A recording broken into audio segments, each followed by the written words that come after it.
Welcome, everybody, to On This Day on the Grueling Truth Sports Network. I'm your host for On This Day, Mike Goodpaster, and today we're going to talk about January the 23rd, 1982, or 1983, which would have been the 1982 AFC Championship game, as the Miami Dolphins beat the New York Jets 14-0.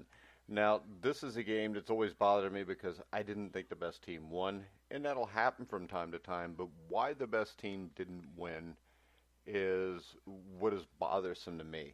Now, the New York Jets in 1982, they came into the playoffs, I think it's a 6th seed. They were 6-3. They upset the Cincinnati Bengals. I think it was 44-17 behind Wesley Walker, Richard Todd, Freeman McNeil, Johnny Lamb Jones. This is a team that had a lot of offensive weapons and a very good defense with the New York Sax Exchange up front. The Bengals were the number 2 seed, or 3 seed, and then they went and they played the one-loss LA Raiders, who were the 1 seed, and the Raiders ended up getting upset by the New York Jets 17-14. And that brings us to the AFC Championship game. The Miami Dolphins in the first round of the playoffs had had beaten the New England Patriots 28-13. In the second round, they'd played a rematch of the great game, the double overtime game the year before against the San Diego Chargers, and this time they dominated the Chargers. Now, the Dolphins were a great defensive team with a solid running game. Quarterback, not great that year. You had David Woodley, backed up by, of course, Don Strock. And when you go to the AFC Championship game, the big thing here was the absence of a tarp. Now, there was an overnight rain that had turned much of the Orange Bowl football field into a rice paddy. Almost looked like Vietnam from the late 60s. And the rest was a skating rink. But you had to ask yourself, after the Miami Dolphins had qualified for Super Bowl XVII with that 14-0 victory over the Jets, were they the better team, or was it a lack of a tarp? Now, Coach Walt Michaels, after the game, said, "The only thing I know is the rules. I can't understand it. The Constitution of the National Football League requires each team to have a tarpaulin available to protect the field from rain or snow. Perhaps the Jets would have lost yesterday no matter what the conditions of the field." And as the Jets coaches and players kept saying dutifully in the post-game comments, the field was the same for both teams. But that's not the issue here. The issue is that the field was inexcusably bad for both teams on this day. And through the years, the NFL staff has prided itself on presenting the best possible field conditions for its postseason games. But the NFL staff was negligent in allowing the Orange Bowl field to be exposed to the heavy rain that had been forecast after a heavy rain on Thursday. Now, Walt Michaels said, "As a coach, I'd like ideal conditions. However, the game of football wasn't made to be played in ideal conditions. It's played in all kinds of weather." The game of football, however, especially in the NFL, is supposed to be played under the best possible field conditions. And on that day, January the 23rd, 1983, the best possible field conditions did not exist. If a tarp had been on the field overnight before the rain stopped shortly before game time, then the field at least would have been in the best possible condition. Instead, the field was in the worst possible condition. Now, this Dolphins team, they should have at least been fined by Commissioner Pete Rozelle, but of course it was too late after the game. Now, ever since the Dolphins began operations in 1966, they have not complied with the NFL rule about the tarp.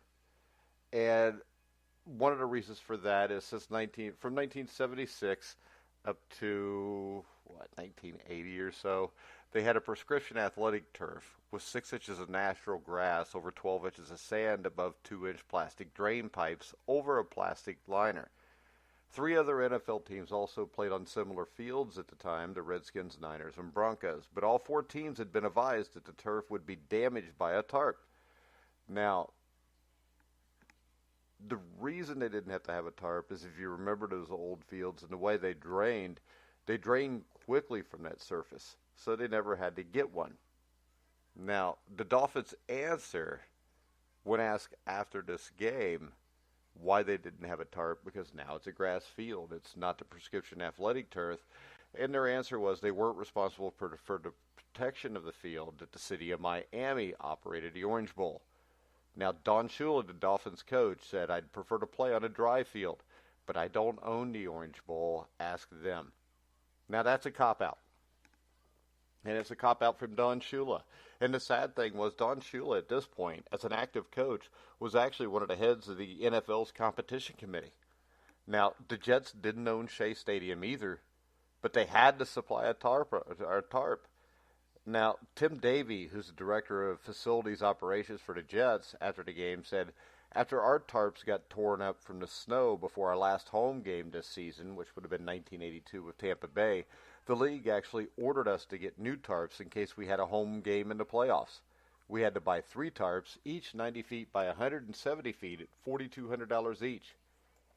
But somehow the Dolphins have never been required to purchase a tarp for the Orange Bowl. Now, the irony of the tarp controversy is that Al Ward, once the Jets president, now assistant to the president of the American Conference back then, was in charge of the preparations for that game. And after a heavy rain Thursday, the Miami Weather Bureau forecasted a 70% chance of rain on Saturday, the day of the championship game. Now, they could have trucked in a tarp from somewhere else, Jim Kinzel, the Jets president, said before yesterday's game. Hell, we could have brought our own tarps if we would have known they didn't have any. Now, at halftime during the game, the Hardee County High School band from Florida was ordered not to march on the field by Don Weiss, the NFL's executive director. But by then, it was as if the Jets' office had been ordered not to march on the field. I mean, Freeman McNeil couldn't cut, Richard Todd couldn't seem to plan himself before passing, and Wesley Walker disappeared. Now, you could say that the field's the same for both teams, but with David Woodley, it's not like the Dolphins were attempting to pass very often. Now, the big key here is Wesley Walker, because Walker was a great wide receiver, and he had been the Jets' most effective weapon in their playoff victories, through the air against the Raiders and the Bengals, and he had punctured the Dolphins' defense throughout his Jets' career. Now, Walker, after the game, said the conditions didn't help, but the Dolphins were on the same field we were. Now, in his previous 10 games against the Dolphins over 5 seasons, Walker had caught 42 passes for 785 yards and 9 touchdowns. In 2 games during the recent strike-shortened season of 1982, he had caught 9 passes for 130 yards against the Dolphins. Of the 7 touchdown passes permitted by the Dolphins in their other 11 games, Wesley Walker had caught almost half of them at 3. Now, Bill Arnsparger, who designed the Dolphins' defense, said that good football teams with a good wide receiver like Wesley Walker stretch the field. On defense, you have to play the width of the field against everybody, but the good teams make you play the length of the field too. But the mud shortened the length of the field for the Jets on that Sunday. And as the Jets trudged into the locker room, green jerseys, white pants were almost all smeared and smudged with mud, but not Walker's uniform. Except for a dirty smear across each knee, his uniform was spotless. He had caught only 1 pass for no gain, and he didn't catch that pass until the Jets' next-to-last play, late in the last quarter, long after the Dolphins had canceled the Jets' trip to the Super Bowl. Walker said after the game, I had more double coverage than I've ever had. They were pressing me coming off the line, and then the safety was doubling on me. I think I only had 4 passes thrown to me. 1 was intercepted, 1 I caught out of bounds, and 2 of them were thrown right into the defense.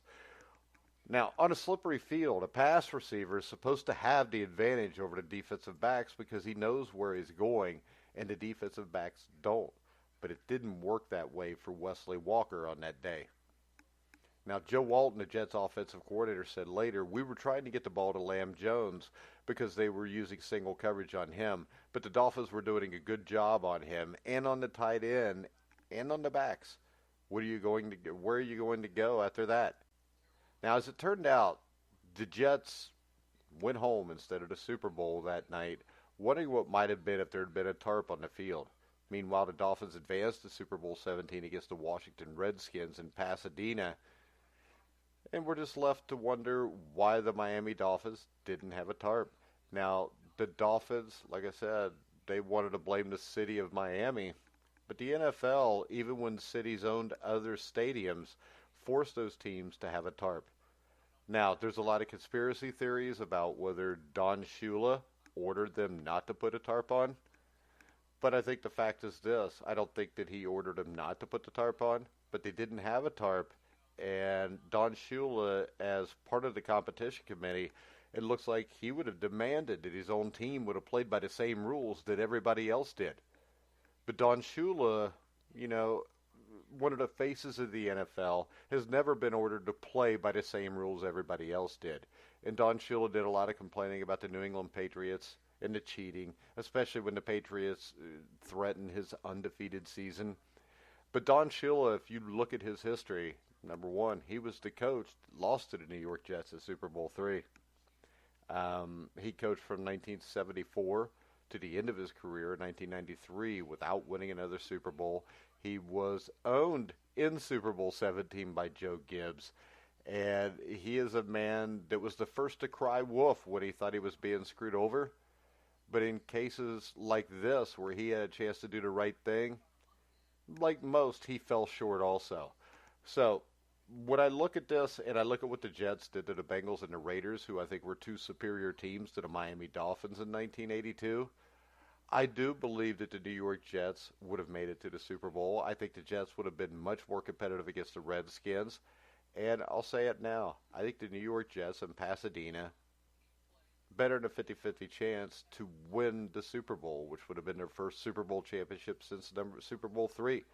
So on this day, January 23rd, 1983, the New York Jets got screwed out of going to Super Bowl XVII.